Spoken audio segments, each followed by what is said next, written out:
Hello, everybody. It's me, Ross, and welcome to another edition of the League One Lowdown, where I speak to fans, journalists, and podcasters of each League One club to get their thoughts for the coming season. Today, I'm joined by Stuart from the Railwaymen Podcast, covering Crewe Alexandra. Stuart, thank you very much for joining me. Let the viewers know, introduce yourself and the podcast as a whole, and how long you've been a Crewe fan.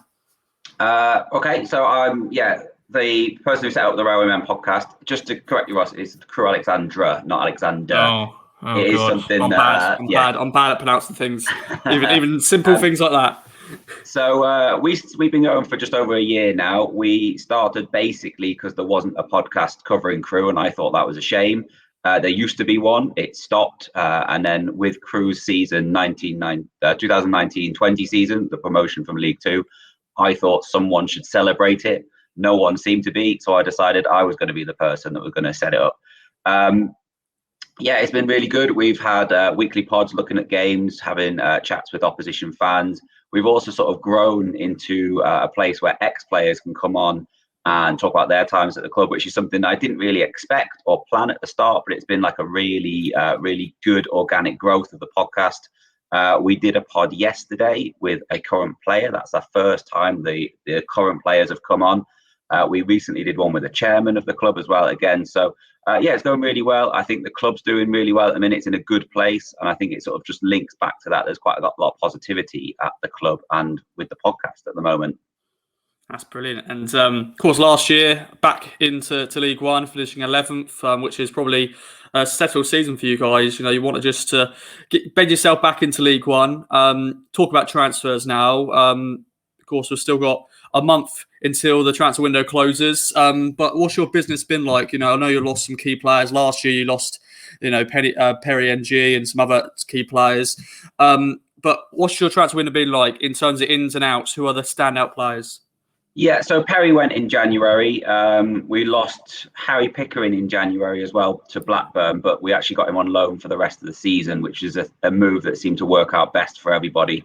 He wanted to spend the rest of the season at the club. The club absolutely wanted to keep him. And Blackburn had a couple of left-backs, I think, who were out of contract this summer. So it worked best to play them, and then he was going to be brought in the summer. We also lost Ryan Wintle, who is an absolute key midfielder for us in the last few years. Defensive midfielder, just so good on the ball, so good at reading the game. He's gone to join Perry at Cardiff. So we've had 3 of our players gone off to championship teams. I think there'll be a couple more from this crop of youngsters coming through the academy. At the moment, we're in a very good place with our academy. But obviously, they need to be replaced. The Crewe way is normally to look at the academy, see if there's anyone coming through there, and if not, sign some players. So at the moment, we've signed 3 permanent signings and then 1 season-long loan. The loan's a guy called Kane Ramsey, right back on loan from Southampton. Young lad, he's played in the Premier League a couple of times. People who've seen him in friendlies have been very, very impressed with him at the moment. And hopefully he'll replace Perry NG, because it's something we probably didn't quite replace properly last year. We've also signed another centre back because we lost a couple in the summer out of contract, people that didn't want to renew. Tommy Hoban from Aberdeen, Shane McDonald, defensive midfielders coming from Rotherham, and Chris Long has come in from Motherwell. All 3 of these players seem to have, when I've been speaking to the fans of the clubs that they've come from, seem to have a very common denominator, that they're too good for League One, but they've just been unlucky with injuries and things like that that have held them back. They're signings that Crewe don't really make. Crewe don't really make these signings of players who are possibly in a league below where they should be. So it's a sign of the ambition, I guess, of the club that we have been able to go on and sign these players. Chris Long's a little bit different. The guy at Motherwell I was speaking to told me that he tries really hard. He runs around. He'll give his everything in every game. He just doesn't score enough goals. And that to me sounds exactly like Mika Mandron, who we signed last summer, who was a striker who tried really hard, ran around a lot, did everything he could, but didn't score enough goals. He had his best season in front of goal last season.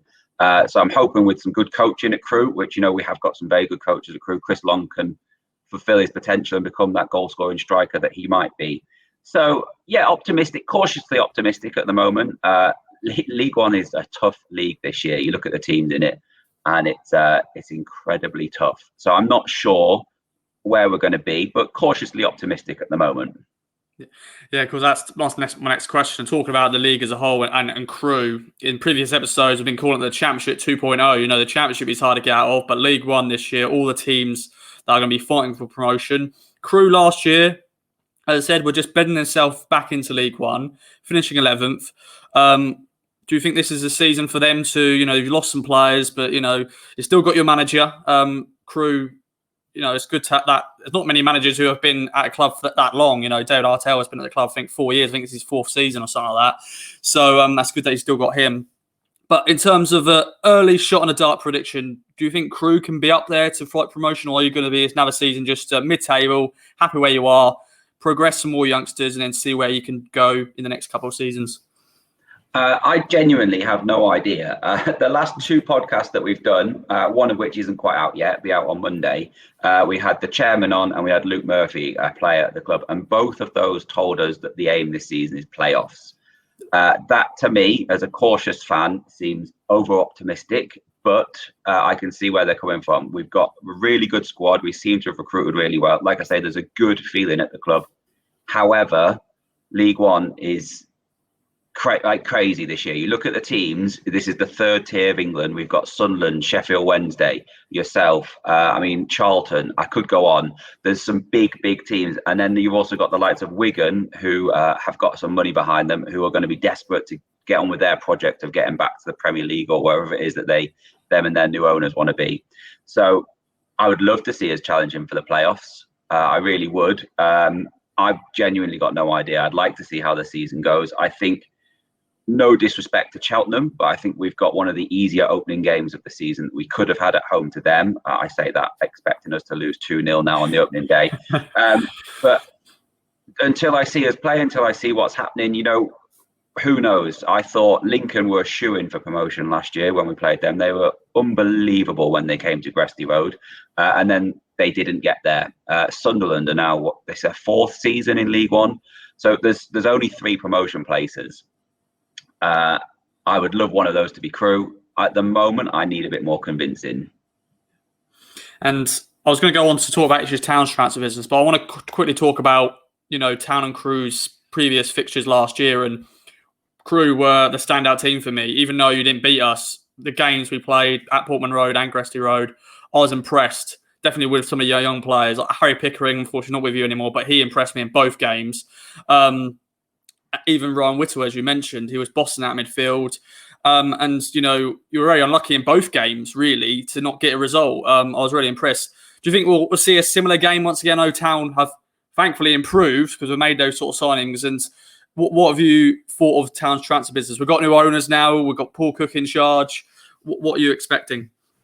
Okay, couple of questions there. I'll try and answer them all. So last season, I don't think many Crewe fans would disagree with you. I feel as a fan base, as the team, felt that we were absolutely robbed at Portman Road. I remember going on Twitter half-time and then at full-time, seeing the Ipswich fans, these are playing incredible. Ipswich are rubbish. This is, and then to lose that game 1-0, it was heartbreaking. We did like a mid-season review, and some of the pods were sort of split halfway down the middle as that was the best moment of the season or the worst moment of the season. Worst, obvious, because of how well we played and lost, but best just because of the fact that this team that have been promoted, these are a young group of players that have all come through the academy together mostly. To go to Portman Road and completely play Ipswich off the park, it was just, I think, a confidence boost to those players that they don't need to be scared of anyone in League One. They are there by right, they're there by merit, and they can achieve what they want to achieve. So yeah, that was a bit of a strange game, but it definitely left quite a lot of us feeling a little bit bitter. In terms of Ipswich this season, I wrote down before we came on that last season, I think going to Ipswich, you go there as a Crewe fan and you are going to the stadium, a very impressive stadium. You're going to the name Ipswich Town, a lot of history behind that. I don't think the team that you had last season matched the name or the history or the stadium of the club. That seems to be being addressed now with the money that's being put in. What I think you've done really well as a club this summer is you're seeming to buy everybody else's best players in League One. So you've brought Milton Keynes' best player, you've brought Wimbledon's best player, you've brought Fleetwood's best player. that normally is a good sign to a team that is going to get promoted out of the league. Season hasn't started yet. Who knows if that's going to happen? But I would have you down probably as my favourites to go up at the moment. Again, we haven't started playing yet, but it's very good business sense. You know, you can buy a load of mercenaries from the Bulgarian top division or from the Moroccan top division, and then they come to England and they don't fancy going to Gresty Road in December or, you know, whatever. But if you've got players that know the division, know how to play in the division, and are already good in that division, then it's a very good, sound transfer policy. Whether the manager, Paul Cook, can gel that together and make a team that wins games, that's a different story. But at the moment, I would say Ipswich are probably a good bet to go up this year. I want to sort of finally finish it on. Do you think Crewe can keep hold of those players? You know, Owen Dale was linked to town this summer, being linked to other clubs. Charlie Kirk is now one of your star players. Do you think Crewe can keep hold of those sort of players? Do you think the club that can be ambitious, say we can maybe fight for promotion, as the chairman said, Luke Murphy said? I think so. I think Owen Dale probably realises or recognises he needs one more season. Last year, to the end of the season, he was phenomenal, like really good. At the start of last season, he wasn't guaranteed to start a game. Charlie Kirk's a little bit different. I think he had a ridiculously good 2019-2020 season. I think he's probably feeling a little bit disappointed with how his season went. Not that he had a terrible season. He was very good in parts, but he wasn't quite as consistent as he can and should be. So those players will go. You know, this is Crewe. We bring players up from the academy and then they go off and then they have good careers elsewhere. And we, as Crewe fans, most of us, especially me, we enjoy the fact that this is the club and we sell these players on and then we get to see them in the Premier League. Ashley Westwood at the moment is absolutely flying with Burnley. There are others as well that I could mention. But then, you know, with it being Crewe, we have the next crop already coming through. We've got Tommy Lowry. He hopefully is going to start playing. There's a bit of an issue with him and his contract at the minute, which means he hasn't featured in pre-season, which would be a real shame because he's a really, really good footballer, centre mid, who he's just, I mean, the Crewe Academy nicknamed him Mini-Esta because he's a small version of Iniesta, obviously. We've got Josh Lundstrom, who would have featured more last season, but he broke his leg. He is a player that Crewe don't normally produce. He's a ball-winning, tackling centre midfielder. We don't have them at Crewe. We play ball-playing footballers, not ball-winning. Rio Adebisi, he really stepped up to replace Harry Pickering, or he's going to replace Harry Pickering. And then Luke Offord, he's a centre-back who came in a couple of seasons ago, young lad, late teenager. He made it look like it was really easy and he'd been playing there for 10 years. So there's always players coming through at Crewe. It's just whether the next crop can be as good as the current crop. That's always the challenge. I'm interested to see how Crewe gets on this season. They got a sort of behind the scenes sort of supporter in me because a bit of a running joke on our podcast because it's someone called Liam who is actually originally from Crewe and we always call him Liam from Crewe. So when Crewe comes up, we always joke about him saying, who are you going to support, Ipswich or Crewe? And it's sort of like a little funny thing we have. But Stu, it's been a pleasure. Anything else you'd like to add before we wrap up? No, all good. Thank you for having me on. Good luck for the season, except obviously the 2 games that we play each other. Yeah, it'll be interesting. You know, that we've got that's the second to last game of the season, so that could be a big decider for both teams. Could it, could it be? Yeah. Yeah, hopefully we've got 1 and 2 sorted out by then, and we're just playing the reserves. Yes, definitely, my friend.